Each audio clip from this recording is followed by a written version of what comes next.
नमस्कार दोस्तों, आज हम जानेंगे सर्वेश्वर दयाल सक्सेना द्वारा रचित संस्मरण मानवीय करुणा की दिव्य चमक के बारे में। चलिए, पाठ शुरू करने से पहले हम जानेंगे लेखक के बारे में। सर्वेश्वर दयाल सक्सेना का जन्म सन 1927 में जिला बस्ती उत्तर प्रदेश में हुआ। उनकी उच्च शिक्षा इलाहाबाद विश्वविद्यालय से हुई।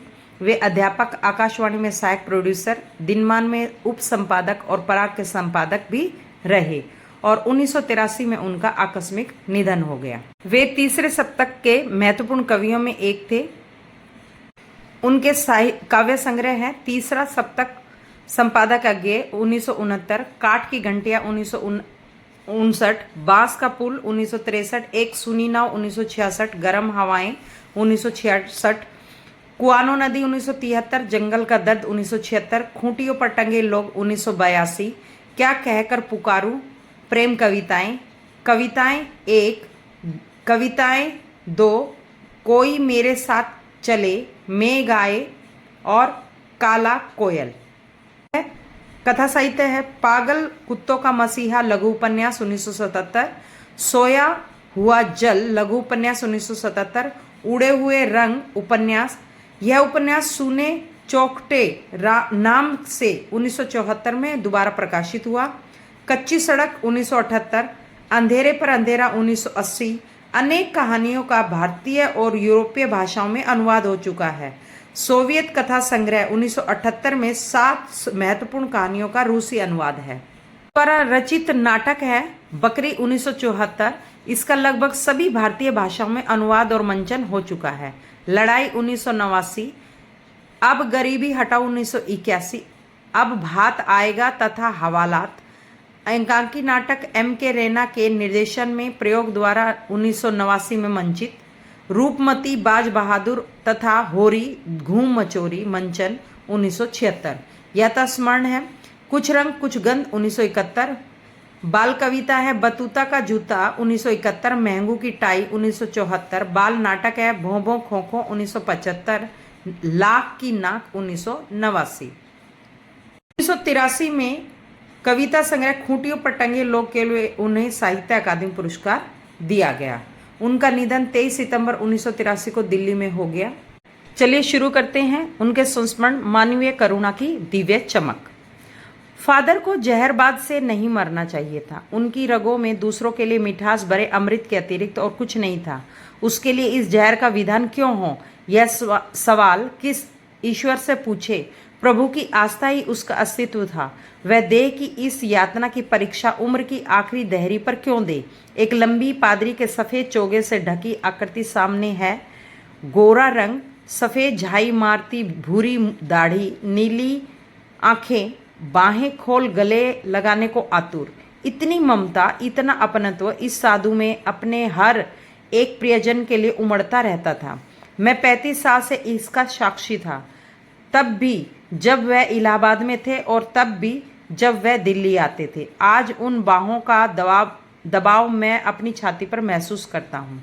फादर को याद करना एक उदास शांत संगीत को सुनने जैसा है। उनको देखना करुणा के निर्मल जल में स्नान करने जैसा है और उनमें बात करना कर्म के संकल्प से भरना था।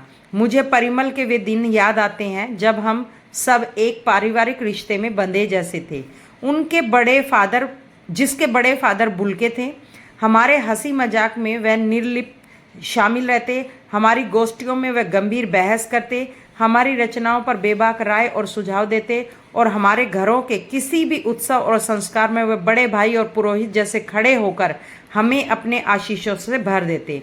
मुझे अपना बच्चा और फादर का उसके मुख में पहली बार अन्न डालना याद आता है और नीली आंखों की चमक में तैरता वात्सल्य भी, जैसे किसी ऊंचाई पर देवदारों की छाया में खड़े हों।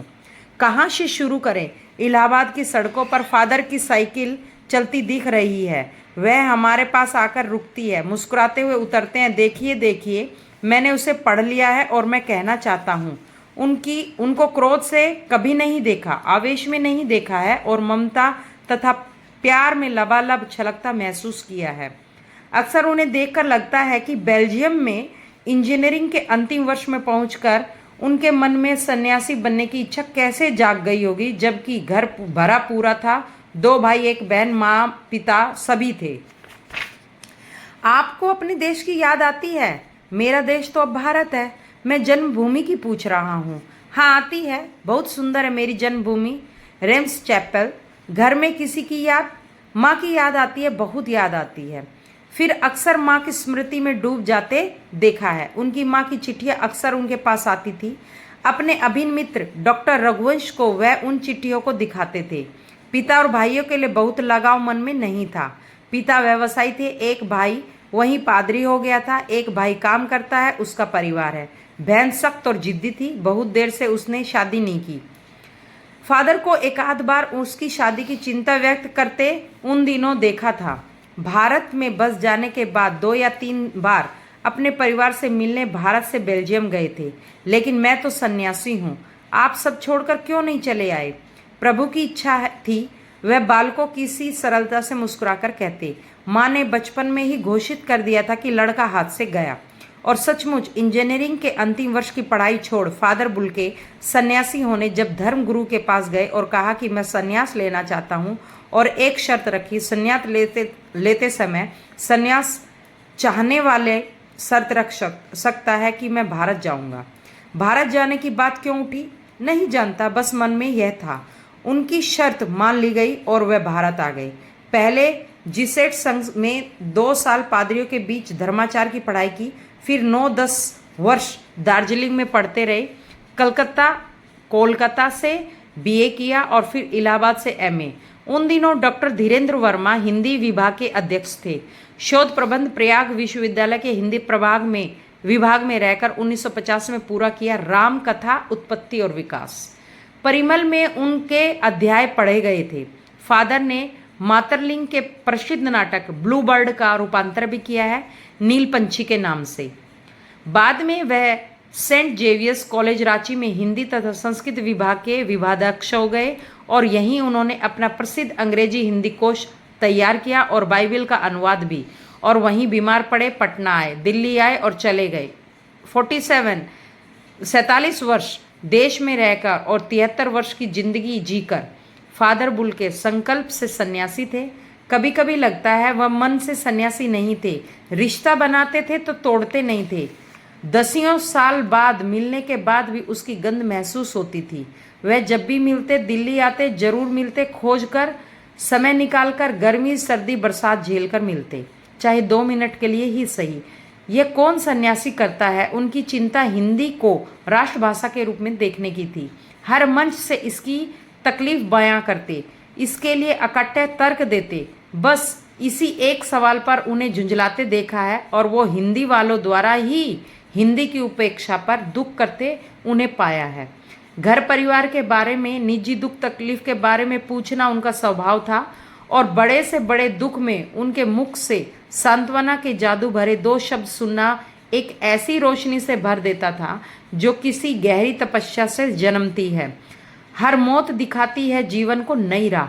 मुझे अपनी पत्नी और पुत्र की मृत्यु याद आ रही है, और फादर के शब्दों से झरती विरल शांति भी। आज वह नहीं है, दिल्ली में बीमार पड़े और पता नहीं चला। बाहें खोलकर इस बार उन्होंने गले नहीं लगाया। जब देखा तब वे बाहें दोनों हाथों की सूजी उंगलियों को उलझाए ताबूत के में जिस्म पर पड़ी थी। जो शांति बरसती थी वह चेहरे पर स्थिर थी, तरलता जम गई थी। वह 18 अगस्त 1982 की सुबह 10 बजे का समय था। दिल्ली में कश्मीरी गेट के निकलसन कब्रगाह में उनका ताबूत एक छोटी सी नीली गाड़ी में से उतारा गया। कुछ पादरी, रघुवंश जी का बेटा और उनके परिजन राजेश्वर सिंह उसे उतार रहे थे। फिर उसे उठाकर एक लंबी संकरी उदास पेड़ों की घनी छांव वाली सड़क से कब्रगाह के आखिरी छोर तक ले जाया गया, जहां धरती की गोद में सुलाने के लिए उन कब्र अवाक मुंह खोले लेटी थी। ऊपर करील की घनी छां थी और चारों ओर कब्रें और तेज धूप के वृत्त। जैनेन्द्र कुमार, विजेंद्र स्नातक, अजीत कुमार, डॉक्टर निर्मला जैन और मसीही समुदाय के लोग, पादरीगण, उनके बीच में गैरिक वसन पहने इलाहाबाद के प्रसिद्ध विज्ञान शिक्षक डॉक्टर सत्यप्रकाश और डॉक्टर रघुवंश भी, जो अकेले उस संकरी सड़क की ठंडी उदासी में बहुत पहले से खामोश दुख की किन्हीं अपरिचित आहटों से दबे हुए थे। सिमट आए थे कब्र के चारों तरफ। फादर की देह पहले कब्र के ऊपर लिटाई गई। मसीही विधि से अंतिम संस्कार शुरू हुआ रांची के फादर पास्कल तोयना के द्वारा।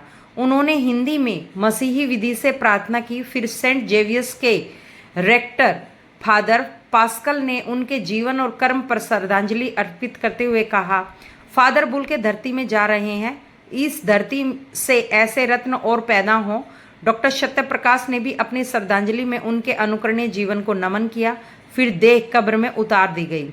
मैं नहीं जानता इस सन्यासी ने कभी सोचा था कि नहीं कि उनकी मृत्यु पर कोई रोएगा, लेकिन उस क्षण रोने वालों की कमी नहीं थी। नम आंखों को गिनना स्याही फैलाना है।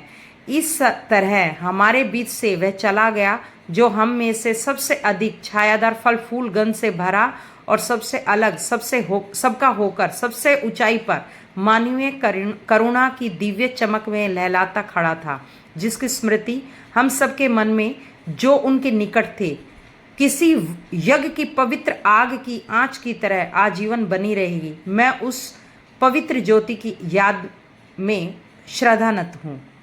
इस प्रकार हमने जाना कि संस्मरण स्मृतियों से बनता है और स्मृतियों की विश्वसनीयता उसे महत्वपूर्ण बनाती है। फादर कामिल बुल्के पर लिखा सर्वेश्वर का यह संस्मरण इस कसौटी पर खरा उतरता है। अपने को भारतीय कहने वाले फादर बुल्के जन्मे तो बेल्जियम के रेम्स चैपल शहर में, जो गिरजा पादरियों, धर्मगुरुओं और संतों की भूमि कही जाती है, परंतु उन्होंने अपनी कर्मभूमि भारत को बनाया। फादर बुल्के एक सन्यासी थे, परंतु पारंपरिक अर्थों में नहीं। सर्वेश्वर का फादर बुल्के से अतरंग संबंध था। इसकी झलक हमें इस संस्मरण में मिलती है। उनका मानना था कि जब तक राम कथा है, इस विदेशी भारतीय साधु को याद किया जाएगा तथा उन्हें हिंदी भाषा और बोलियों के अगाध प्रेम का उदाहरण माना जाएगा। दोस्तों, अगर आपको मेरा वीडियो पसंद आ रहा है तो लाइक करें, सब्सक्राइब करें और मुझे कमेंट सेक्शन में जाके बताएं कि मुझे किस टॉपिक पे वीडियो बनानी चाहिए। और मेरा वीडियो देखने के लिए आपका बहुत बहुत धन्यवाद।